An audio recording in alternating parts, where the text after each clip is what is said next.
Hey Amy, how you doing? Okay, where are we? Here we are, right here.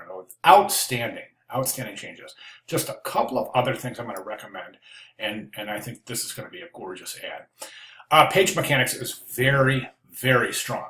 There's a couple of things I would recommend though. Okay, so you did something really smart, and that is to sample a color out of the image to use for the type. That's a great technique, professional technique, one I use quite often in my professional work. So it does a great job unifying harmony between the image and the type itself. So that was a good choice. Not sure if that's the right color though. I would recommend, it's still a little difficult to read. It might be a little dark. What I would recommend is this is for your type. Instead of using this purple, maybe take one of these. There are two options really. Try a really super light color blue that comes from where the horizon meets the water. Maybe even this blue here, or I'll go to the sand and maybe collect one of these colors right here to use for the headline.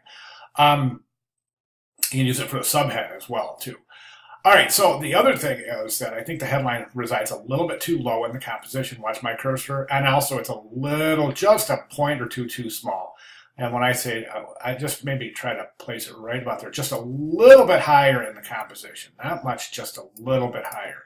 Okay, subhead. Increase the size of the subhead type by 1 or 2 points and left align and place underneath the headline. However, increase the leading, that's the space between lines, so that the headline isn't just sitting right tucked up underneath. Give a little bit of room between the headline and the subhead. Next thing you want to do is, since these are going to be left aligned, you want to take that left margin and align your type as well. Okay? So your type would be aligned with that type right there. Okay. These line length might be a little bit long for a magazine. So what I would recommend here is to reduce the size of that type box. So something like this. Just to reduce there's a couple of lines here that are really long. Okay. Watch your alignment right here. That O in October is not aligned with the T in take or the Y in your holiday. Okay. Next thing, and the only other thing that it's going to reinforce branding a little bit. This is a little difficult to see. I think the contrast, you got a really high value in the amethyst bay color, that cyan color, and then you've got a really bright background, so that the contrast is a little bit, so it's such that it's a little bit difficult to read.